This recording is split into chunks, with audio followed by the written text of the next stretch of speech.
स्त्री चाहे कितनी भी प्यारी हो, लेकिन उसे यह 3 बातें कभी मत बताना। दोस्तों, किसी जंगल में एक कौवा और कोई घोंसला बना करके रहते थे। उन दोनों में बड़ा ही प्रेम व्यवहार था। एक दूसरे के बिना कोई एक पल भी नहीं रह सकता था। जब कभी कौवा घोंसला से बाहर उड़ करके जाता तो कोई उसके इंतजार में घंटों बैठी रहती। जब तक कौवा वापस नहीं आता तब तक वह ना तो कुछ खाती और ना पीती। एक दिन की बात है कि कौवा कहीं बाहर गया हुआ था। कोई उसके इंतजार में काफी देर से बैठी थी। कुछ देर के बाद कौवा आया और चुपचाप जाकर के अपने घोंसले में लेट गया।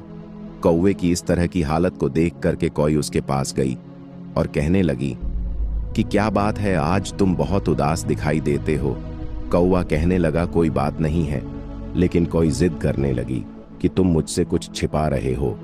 बार बार कोई के जिद करने पर कौवा कहने लगा तुम मुझसे यदि कुछ पूछना ही चाहती हो तो इससे पहले मैं तुम्हें एक कहानी सुनाता हूँ। उस कहानी को तुम ठीक से समझ लो, इसके बाद तुम्हें जैसा उचित लगे वैसा करना। कौवा कहानी सुनाने लगा। कौवा कहने लगा कि किसी राज्य में एक राजा और रानी दोनों रहते थे। राज्य में हर तरह की सुख सुविधाएं थीं। घोड़े, दास, दासियां, अनेक तरह का धन दौलत, उनके पास सब कुछ था। यदि उनके पास कुछ नहीं था तो वह थी संतान। इसी कारण से राजा और रानी दोनों बहुत ही चिंतित रहते थे। उस राजा और रानी ने अनेक तरह के धार्मिक अनुष्ठान किए, मंत्र किया, जप तप किया, अनेक तरह का पूजा पाठ किया, लेकिन कोई फायदा नहीं हुआ। राजा रानी दोनों बुढ़ापे की ओर बढ़ते गए। एक दिन की बात है कि राजा और रानी यह सोच करके बड़ी ही चिंता में व्याकुल होने लगे कि अब राज्य का क्या होगा, हमारे राज्य का कौन वारिस बनेगा। इतना बड़ा राज्य है, इसको कौन संभालेगा, कौन लेगा हमारी प्रजा की जिम्मेदारी। राजा और रानी दिन रात इसी चिंता में डूबने लगे। उनको खाने पीने की भी सुध नहीं रहती थी। एक दिन सुबह की बात है कि राजा के दरबार में एक साधु आता है और दासी दौड़ करके रानी के पास जाती है। रानी दासी से कहती है कि यह मेरा अंतिम दान धर्म है, इसके बाद मैं अपने हाथों से कोई दान नहीं करने वाली। रानी चावल से भरा हुआ एक कटोरा हाथ में लेकर के बाहर आती है और साधु की झोली में बिछा डाल देती है। उसके चेहरे पर छाई हुई व्याकुलता को देखकर कि वह साधु उससे पूछता है कि रानी क्या हुआ, आप इतना दुखी क्यों हैं। रानी साधु को सारी जो भी बात थी वह सब कुछ रोते हुए बताने लगी। साधु को रानी पर दया आ गई। कुछ पल गंभीर होने के बाद साधु कहने लगा कि चिंता मत करो रानी, आपकी संतान की इच्छा पूरी हो जाएगी। आपकी कोख से एक पुत्र जन्म लेगा। मात्र वह 14 साल तक ही आप लोगों को मिलेगा। उसके आगे वह इस मृत्यु लोक में नहीं रह पाएगा। इससे बढ़कर के आपको कुछ देना मेरे लिए संभव नहीं है। अपनी बात पूरी करते करते उसने अपनी झोली में से हाथ डाला और थोड़े से चावल निकाल करके रानी को दे दिया और कहा कि आप और राजा दोनों इस चावल की खीर बना करके दोनों खा लेना, इससे तुम्हें पुत्र की जल्दी प्राप्ति होगी। इतना कह करके वह साधु वहां से चला गया। उस साधु के जाने के बाद रानी सोचने लगी कि 14 साल तो सही है, उतने समय के लिए हमें पुत्र तो मिलेगा, यही काफी है। उतने साल तक मैं उसे जी जान से बड़ा करूंगी, उसका पालन पोषण करूंगी, उसे बहुत प्यार करूंगी, उसे दुलार करूंगी और अपनी संतान की जो हमारे मन में इतने दिनों से इच्छा मरी पड़ी हुई थी वह जीवित हो जाएगी। कौवा कहने लगा कि उस रात अपना सारा राजकाज खत्म करने के बाद रानी राजा के पास पहुंची और राजा को जाकर के सारी बात बता दी कि साधु ने उसे कुछ चावल देकर के खीर बना करके खाने के लिए कहा। साधु महाराज ने यह चावल हम दोनों को खीर बना करके खाने के लिए कहा है। राजा कहने लगा इतना दान धर्म किया, जब तब किया कोई फल नहीं मिला, अब इस खीर से हमें संतान की प्राप्ति होगी क्या। उस पर रानी कहने लगी जब इतना सब कुछ किया तो अब यह भी सही इतना भी कर लेते हैं, हो सकता है इसके बाद ईश्वर हमारी इच्छाएं को पूरी कर दे। उस साधु के क्रोध को क्यों बुलावा दे। यदि उसका हम कहना नहीं मानेंगे तो वह साधु नाराज हो जाएगा। राजा को अब किसी पर विश्वास था नहीं, लेकिन पत्नी को दुख ना पहुंचे इसलिए वह राजा राजी हो गया। एक दिन क्या होता है कि राजा और रानी दोनों स्नान करते भगवान का नाम लेकर के अपने पूर्वजों का स्मरण करते हुए और उस संत का नाम लेते हुए उस चावल से खीर बनाते हैं और दोनों खा लेते हैं। उसके बाद निश्चिंत होकर के राजा और रानी दोनों सो जाते हैं। कुछ दिन बीत जाते हैं और साधु द्वारा कहे के अनुसार रानी गर्भवती हो जाती है। उस पर राजा रानी बहुत ही खुश होते हैं और उनकी खुशी फूले नहीं समाती है। राजा रानी से कहने लगा कि महारानी, सचमुच साधु महाराज की कृपा हमारे ऊपर बरस पड़ी है। जब उसका समय पूरा हुआ, 9 माह के बाद पूरे समय के अनुसार रानी ने एक बहुत ही सुंदर पुत्र को जन्म लिया। बड़ा ही तेज था, उसके चेहरे पर मुखमंडल उसका चमक रहा था। राजा ने बड़ी धूमधाम से पुत्र के नामकरण किया और सारे राज्य में कई दिनों तक भंडारा चलवा, उत्सव मनाया गया। और अब पुत्र की कुंडली को देखने के लिए राज्य के सबसे बड़े विद्वान पंडित को राजा ने बुलवाया। पंडित जी ने जब उस पुत्र की कुंडली को देखा तो पंडित जी कुंडली देख करके बहुत चिंतित हो गए। कहने लगे कि महाराज, जो यह पुत्र है सिर्फ 14 साल तक जीवित रहेगा। राजा को इस बात की भनक भी नहीं थी। रानी को भी साधु महाराज की बात याद आ गई। दोनों चुप रह जाते हैं।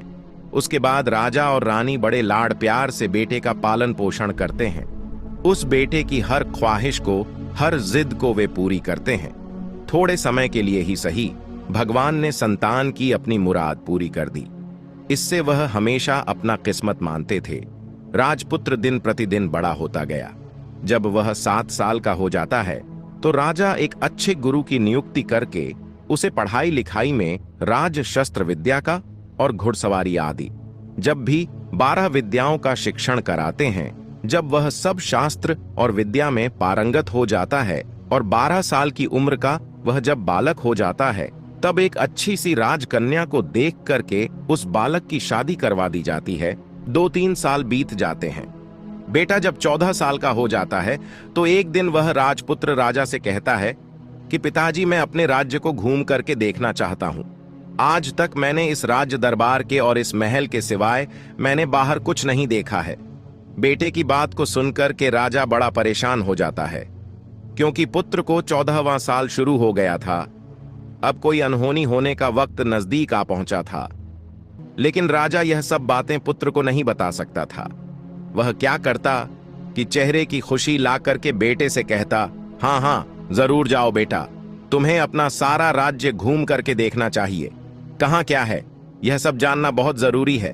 कल मेरे बाद ही को इस राज्य का राजा बनना है। मात्र एक बात का ध्यान रखना, तुम जहां जा रहे हो, क्या कर रहे हो, यह बात अपनी पत्नी को कभी मत बताना। पुत्र कहता है, ठीक है पिताजी, आपने जो भी कहा है मैं वैसा ही करूंगा। एक दिन क्या होता है कि राजपुत्र दिन भर अपनी पत्नी के साथ मौज मस्ती करता है, खुशियां मनाता है और रात को ठीक 12 बजे बिस्तर से उठ करके बाहर चला जाता है। फिर सुबह होने से पहले वह वापस अपने महल में आकर के सो जाता है। ऐसे बहुत दिनों तक चलता रहा। अब पुत्र का 14वां साल खत्म होने में कुछ ही दिन समय शेष रह गया था। एक दिन की बात है कि उसकी पत्नी छोटी रानी रात में जाग जाती है। रानी देखती है कि बिस्तर पर जो वह राजकुमार है वह नहीं है। महल में सब जगह देखती है, खोजती है, पर वह कहीं नजर नहीं आता है। क्या करेगी, किससे कहेगी? वह चुपचाप रहती है। फिर सुबह होने पर वह देखती है कि उसका पति अपने बिस्तर पर सोया हुआ है। वह पति से कुछ नहीं पूछती। लेकिन दूसरी रात भी वैसे ही होता है। तीसरी रात, चौथी रात, ऐसे कई दिनों तक चलता रहता है। रानी इस तरह की व्यवहार को देख करके अपने पति के बहुत चिंतित हो जाती है, उदास हो जाती है। पति रात को कहां जाता है, क्या करता है, किससे मिलता है, उसके मन में अनेक तरह के सवाल उठते हैं। लेकिन उसे पूछने में उससे डर लगता है। शायद पत्नी के पूछने पर पति को गुस्सा आ जाए और वह गुस्से में आकर के कुछ भी कर बैठे। सास ससुर से पूछने के बारे में सोचा तो उसकी कुल मर्यादा के बीच में आ जाती है। सोचने लगती है कि इस बात को अपने सास ससुर से क्यों पूछूं। इसी तरह से मन ही मन में वह कुट्टी रहती है। इस हालत से उसे खाने पीने में किसी प्रकार की कोई दिलचस्पी नहीं रह जाती है। धीरे धीरे वह एकदम से दुबली पतली होकर के कमजोर हो जाती है। उस राज्य में एक दिन की बात है कि एक फूल बेचने वाली बूढ़ी मालिन आ गई। वह हमेशा छोटी रानी को फूल देने के लिए महल में आया करती थी। उस बुढ़िया का ध्यान छोटी रानी पर चला जाता है। वह छोटी रानी से पूछती है कि बेटी क्या बात है, तुम क्यों दुखी हो? इस तरह से मैं देखती हूं कि तुम सोख करके कांटा होती जा रही हो। रानी कहने लगती है कि क्या बताऊं तुम्हें अम्मा, तुम्हारा जो यह राजपुत्र है वह प्रत्येक रात्रि को बिस्तर से अपने उठ करके कहीं चला जाता है और सुबह होने से पहले ही वापस आकर के अपने बिस्तर पर सो जाता है।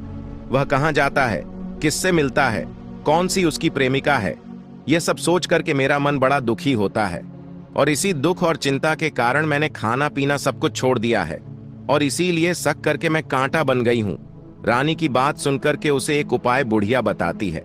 कहती है कि बेटी ऐसा करना कि आज रात तुम सोना मत, उसके पीछे जाकर के देखना कि वह कहां जाता है, क्या करता है, किससे मिलता है, उसकी ठीक से पहरेदारी करना। पर मुझे नींद आ गई तो क्या करूंगी। वह बूढ़ी माई कहती है कि नींद ना आए इसलिए एक काम करना, अपने बाएं हाथ की उंगली में एक छोटा सा जख्म बना लेना और उस पर थोड़ी सी मिर्च लगा करके उस पर छिड़क देना। उससे तुम्हें बड़ी जलन होगी और उस पीड़ा से तुम्हें रात भर नींद नहीं आएगी। रानी बुढ़िया के कहने के अनुसार अपनी उंगली में एक छोटा सा घाव बना करके और उस पर थोड़ा सा मिर्च लगा लेती है और उसे नींद नहीं आती है। लेकिन थोड़ी देर के बाद जब वह सो जाती है, दूसरे दिन सुबह बुढ़िया जब फूल लेकर के आती है, उसके महल में पहुंचती है और पूछती है उससे कि क्या हुआ बेटी, देख पाई क्या, पति तुम्हारा कहाँ जाता है।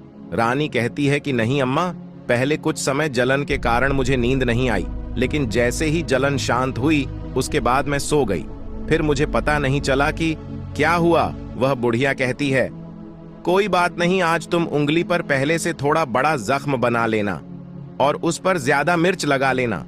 रानी वैसे ही करती है, परंतु वह सिर्फ पति के बिस्तर से उठकर के बाहर निकलते वक्त जाग पाई। वह उसके पीछे नहीं जा सकी क्योंकि उसकी आंखें उस समय तक मूंद गई थीं, उसे नींद आ चुकी थी। दूसरे दिन सुबह जब वह फिर बुढ़िया आती है और रानी से पूछती है तो रानी रो करके कहने लगती है कि अम्मा, आज भी उसकी पहरेदारी मैं ठीक से नहीं कर पाई। बुढ़िया कहती है कि बेटी सब कुछ ठीक हो जाएगा, तुम आज रात जख्म और बड़ा करना और उस पर ज्यादा मिर्च के साथ नमक भी लगा लेना। और एक काम करना बेटी, वह जब जाने के लिए निकलता है तो उसका रास्ता रोक करके उसके सामने खड़ी हो जाना। बुढ़िया ने जैसा बताया रानी वैसा ही करती चली गई। आज रात उसे नींद नहीं आ रही थी। पति रात के 12 बजे बिस्तर से उठ करके जब महल से निकलने के लिए आगे बढ़ता है तो वह बुढ़िया ने जिस तरह से उसे बताया था उसी तरह से रानी आकर के पति के सामने रास्ता रोक करके खड़ी हो जाती है। कहती है कहां जा रहे हो और किससे मलने के लिए तुम जा रहे हो, मुझे यह बताओ, इसके बाद में जाना। पत्नी को इस तरह से देख करके वह राजपुत्र से बहुत समझाने की कोशिश करता है। कहता है कि देखो, अगर मैंने तुम्हें यह बात बता दी तो मैं तुम्हें दोबारा नहीं मिल पाऊंगा। पत्नी कहती है कोई बात नहीं, ना मिल पाओ, लेकिन आप रात के समय कहां जाते हो, क्या करते हो, किससे मिलते हो, यह पहले मुझे बता दीजिए। वह राजपुत्र इसके पत्नी की जिद के आगे बिल्कुल असहाय हो जाता है। पत्नी की जिद के आगे उसकी एक नहीं चलती। ठीक उसी समय उसका 14वां साल शुरू होने वाला था, 15वां साल लगने वाला था। अब वह जाने दो। वह सोचता है कि वह कुछ चावल मंत्रों से सिद्ध करके अपनी पत्नी को देकर के कहता है कि देखो, इन चावल के दानों को दोनों हाथों में अपनी मुट्ठी में पकड़ लेना। पहले दाएं हाथ में पकड़े चावल मेरे ऊपर फेंक देना, मैं कौन हूं तुम्हें पता चल जाएगा। बाद में बाएं हाथ में पकड़े हुए चावल मेरे ऊपर फेंकना, मैं जैसा था तुम्हें मिल जाऊंगा। लेकिन यदि तुम बाएं हाथ के चावल मेरे ऊपर फेंकना भूल गई तो मैं तुम्हें कभी नहीं मिल पाऊंगा, इतना याद रखना। रानी बड़े आत्मविश्वास के साथ कहकर कि दाएं हाथ में पकड़े चावल पति के ऊपर फेंक देती है। वह जो राजपुत्र था एकदम एक घोड़े में परिवर्तित हो जाता है।